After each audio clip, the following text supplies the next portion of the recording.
लोक देवता में सबसे पहले हम पंच पीरों के बारे में पढ़ेंगे। 5 पीर जो हैं उनके बारे में डिटेल से पढ़ेंगे, उसके बाद आगे जितने भी लोक देवता है उनको कंप्लीट करेंगे। तो राजस्थान के लोक देवता हम टॉपिक स्टार्ट करने जा रहे हैं। वीडियो को शुरुआत में ही लाइक कर दीजिएगा, चैनल पे नए हैं तो सब्सक्राइब जरूर कर लीजिएगा। साथियों, 5 पीर कौन कौन से हैं, तो एक ट्रिक याद रखना आपको, गोपाराम है। क्या याद रखना है? गोपाराम है। गो से गोगा जी, पा से पाबू जी, रा से रामदेव जी, में से मांगलिया जी मेहा और हे से हड़बू जी। तो 5 पीर कौन से, सवाल यहीं से बन जाता है। निम्न में से पंच पीरों में शामिल नहीं है, तो 3 नाम इनमें से दे देगा और 1 नाम और कोई दे देगा। तो यहां से आपको ये ध्यान रखना है, ट्रिक गोपाराम है, इससे आपको याद हो जाएगा। गो से गोगा जी, पा से पाबू जी, रा से रामदेव जी, में से मेहा जी मांगलिया और हे से हड़बू जी। ठीक है, तो यहां से आप याद कर सकते हैं गोपाराम हैं। तो सबसे पहले हम रामदेव जी के बारे में डिटेल से पढ़ने वाले हैं। रामदेव जी से संबंधित जो भी सवाल पूछे गए हैं उन सवालों को मद्देनजर रखते हुए नोट्स आपके लिए बनाए गए हैं। तो सबसे पहले जन्म इनका देखिए कहाँ पर हुआ, तो जन्म हुआ है बाड़मेर की शिव तहसील उड्डू काश्मीर गांव में। बाड़मेर की शिव तहसील में गांव पड़ता है उड्डू काश्मीर गांव, तो वहां पर इनका जन्म हुआ रामदेव जी का। और जन्म कब हुआ, तो देखिए साथियों, भाद्रपद शुक्ल द्वितीया को इनका जन्म हुआ। भाद्रपद शुक्ल द्वितीया को रामदेव जी का जन्म हुआ। इनकी माता का नाम मेणा दे, पिता का नाम अजमाल जी। ठीक है, इनका घोड़ा जो है वो नीला घोड़ा था। घोड़े और घोड़ियां लोक देवताओं में विशेष ध्यान रखना है, आपको याद रखने हैं इनके नाम। नीला घोड़ा रामदेव जी का था। कपड़े का घोड़ा इनको चढ़ाया जाता है। पत्नी का नाम नेतलदे था, जो कि अमरकोट की थी, अमरकोट की राजकुमारी थी। अब देखिए यहां से एक सवाल आया है पत्नी से संबंधित, नेतलरा भरतार किसे कहा गया है। अभी जो एग्जाम हुए हैं उनमें सवाल पूछा गया है नेतलरा भरतार। भरतार मीन्स पति। तो नेतल किन की पत्नी थी, रामदेव जी की। तो नेतलरा भरतार किसे कहा गया है, रामदेव जी को कहा गया है। पत्नी का नाम नेतल देता है, याद रखना है। इनके गुरु का नाम बालीनाथ था। भाई का नाम बीरम जी, बहन का नाम सुगनाबाई जो कि इनकी रियल बहन थी, और एक धर्म की बहन थी मेघवाल जाति की जिसका नाम था डालीबाई। ठीक है, तो भाई का नाम बीरम जी, बहन सुगनाबाई, धर्म की बहन जो कि बनाई गई थी रामदेव जी की वो थी डालीबाई।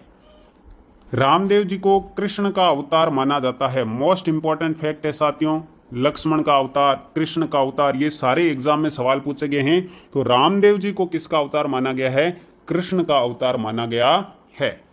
इनका जो मंदिर है वो देवरा कहलाता है। मंदिर क्या कहलाता है साथियों, देवरा कहलाता है। और इनको जो पचरंगी ध्वजा पे चढ़ाई जाती है वो नेजा कहलाती है। क्या कहलाती है, नेजा कहलाती है। ये भी मोस्ट इंपॉर्टेंट सवाल है जो कि एग्जाम में आया हुआ है। पचरंगी ध्वजा रामदेव जी की क्या कहलाती है, नेजा। और इनका जो रात्रि जागरण होता है उसको जम्मा कहते हैं। क्या कहते हैं साथियों, जम्मा। देखिए लोक देवता किस प्रकार से बने, लोगों को चमत्कार दिखाए गए इनके द्वारा, इसलिए ये लोक देवता के रूप में सामने आए। जितने भी लोक देवता है, मक्का से आए 5 पीरों को चमत्कार दिखाया। मक्का से 5 पीर आए, रामदेव जी ने कहा आप खाना वगैरह खा लीजिए। तो उन्होंने कहा कि हम हमारे बर्तनों में ही खाना खाते हैं जो कि हमारे मक्का रह गए हैं, मक्का मदीना रह गए हैं, तो हम उन्हीं बर्तनों में खाना खाते हैं, दूसरे बर्तनों में खाना नहीं खाते हैं। तो कहते हैं कि रामदेव जी ने अपना हाथ फैलाया, इस प्रकार से बढ़ाया और मक्का से सीधे डायरेक्ट उनके जो बर्तन हैं, खाने के पात्र जो हैं वो लेके आ गए। तो मक्का से आए 5 पीरों ने क्या कहा कि हम तो पीर हैं और आप पीरों के भी पीर हैं। तो रामदेव जी को पीरों के पीर कहा जाता है। साथियों याद रखना है, मक्का से आए 5 पीरों को चमत्कार दिखाया, इसलिए 5 पीरों ने क्या कहा कि हम तो केवल पीर हैं और आप पीरों के भी पीर हैं। तो याद रखना है, पीरों के पीर किसे कहा जाता है, रामदेव जी को कहा जाता है। देखिए रामदेव जी ने एक पंथ चलाया जिसका नाम है कामड़िया पंथ। तो रामदेव जी के द्वारा कौन सा पंथ चलाया गया, कामड़िया पंथ चलाया गया। ठीक है, भैरव राक्षस का इन्होंने वध किया। रामदेव जी के गीत सबसे लंबे गीत है, ये याद रखना है साथियों। सबसे लंबे गीत किसके हैं, रामदेव जी के। इन्होंने 24 वाणियां नामक पुस्तक लिखी। देखिए रामदेव जी लोक देवता के साथ साथ क्या थे, कवि भी थे। तो इन्होंने एक पुस्तक लिखी जिसका नाम है 24 वाणियां। ठीक है। रामदेवरा कहाँ पर है, रुणीचा, और रुणीचा कहाँ है, जैसलमेर जिले में, याद रखना है। वहां पर इनका मेला लगता है भाद्रपद शुक्ल द्वितीया से एकादशमी तक। कब तक लगता है, भाद्रपद शुक्ल द्वितीया से एकादशमी तक मेला लगता है। ठीक है। रामदेव जी का मेला कब लगता है, भाद्रपद शुक्ल द्वितीया से एकादशी तक। ठीक है। और मेघवाल जाति के जो भक्त है वो क्या कहलाते हैं, रिखिया कहलाते हैं। ये देखिए मेघवाल जाति के इनके भक्त क्या कहलाते हैं, रिखिया कहलाते हैं।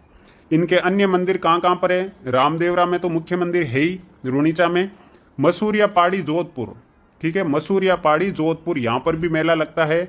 सुरता खेड़ा चित्तौड़गढ़, यहाँ पर भी इनका मंदिर है। बिराटिया पाली, ये मोस्ट है, ध्यान रखना, एग्जाम पूछा गया है। बिराटिया पाली रामदेव जी का मंदिर है। और छोटा रामदेवरा कहाँ पर है, गुजरात में। छोटा रामदेवरा कहाँ पर है, गुजरात में। तो रामदेव जी के अन्य मंदिर कहाँ कहाँ पर हो गए, मसूरिया पहाड़ी जोधपुर, सुरता खेड़ा चित्तौड़गढ़, बिराटिया पाली और छोटा रामदेवरा गुजरात। छोटा रामदेवरा कहाँ हो गया, गुजरात में। तो ये रामदेव जी से संबंधित जो फैक्ट है आपको याद रखने हैं साथियों।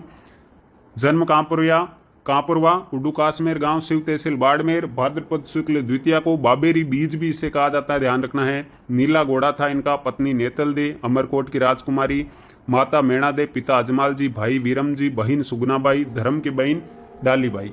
कृष्ण के अवतार माने जाते हैं। मंदिर रामदेवरा कहलाता है। पचरंगी ध्वजा जो चढ़ाई जाती है उसे नेजा कहते हैं।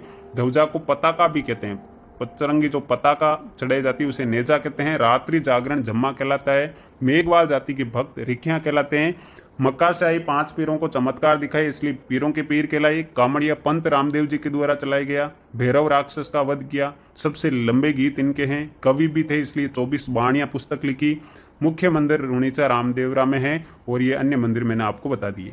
इसके बाद साथियों हम पढ़ते हैं पाबू जी को। पाबू जी का जन्म कोलूमंड फलोदी में हुआ। कहाँ हुआ, कोलूमंड फलोदी में।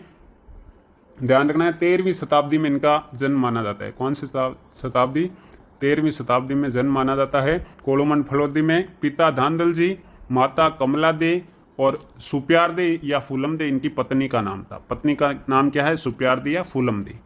3.5 फेरे लिए बाबू जी ने, 3.5 फेरे लिए। जैसे ही 3.5 फेरे लिए, एक देवल चारणी नामक महिला थी जिसके पास केसर कालमी घोड़ी थी। कौन सी घोड़ी थी, केसर कालमी। कहते हैं कि बाबू जी जब विवाह करने के लिए गए, फेरे ले रहे थे, तो जैसे ही 3.5 फेरे हुए तो केसर कालमी घोड़ी जो है किन्होंने चुरा ली थी, जिंदराव खींची ने चुरा ली, जो कि बाबू जी के बेनोई थे। क्या थे, बाबू जी के बेनोई। तो देवल चारणी वहां पर जाती है और बाबू जी को कहती है कि मेरी जो केसर कालमी सबसे बहुत शानदार घोड़ी थी साथी हुई, ठीक है, केसर कालमी घोड़ी जो है आपका बेनोई जिंदराव खींची लेकर गया है, आप उसको लेकर आए। और वापस लेकर आने के लिए इन्होंने 3.5 फेरे लिए और 3.5 फेरे लेकर ही वहां से निकल गए केसर कालमी को लाने के लिए। जिंदराव खींची से इन्होंने युद्ध किया और देचू गांव जो कि जोधपुर में है साथियों, वहां पर ये वीर गति को प्राप्त हो जाते हैं। कौन, बाबू जी। तो देवल चारणी नामक महिला की केसर कालमी घोड़ी को बचाने के लिए इन्होंने अपने बहनोई जिंदराव खींची से युद्ध किया और युद्ध करते करते देचू गांव जोधपुर में इनको वीर गति को प्राप्त हो गई। मोस्ट इंपॉर्टेंट सवाल है कि बाबू जी को लक्ष्मण का अवतार माना जाता है। देखो कृष्ण का अवतार हमने ऊपर पढ़ा, रामदेव जी को माना जाता है। लक्ष्मण का अवतार किसे माना जाता है, बाबू जी को माना जाता है। ऊंटों के देवता कहलाते हैं। बाबू जी के पावड़े यानी गीत जो है वो नाइक और रेबारी जाति के लोग गाते हैं माठ वाद्य यंत्र के साथ। इंपॉर्टेंट है, ध्यान रखना है। बाबू जी के गीत जो है वो नाइक और रेबारी जाति के लोग माठ वाद्य यंत्र के साथ गाते हैं। बाबू जी की फड़ सर्वाधिक लोकप्रिय फड़ मानी जाती है साथियों। मोस्ट इंपॉर्टेंट क्वेश्चन है, सर्वाधिक लोकप्रिय फड़ जो है बाबू जी की फड़ है। नाइक जाति के भोपों द्वारा इनका वाचन किया जाता है। इस फड़ का रावण हत्ता वाद्य यंत्र बजाया जाता है। मोस्ट इंपॉर्टेंट है साथियों। बाबू जी की फड़ जो है सर्वाधिक लोकप्रिय फड़ है, नाइक जाति के भोपों द्वारा बांची जाती है रावण हत्ता वाद्य यंत्र के साथ। कोलूमंड में इनका मंदिर है। प्लेग रक्षक गायों के मुक्तिदाता, हाड़ फाड़ वाले देवता, देखिए ये इंपॉर्टेंट है, हाड़ फाड़ वाले देवता। और राजस्थान में ऊंट लाने का श्रेय सर्वप्रथम किसको जाता है? पाबू जी को।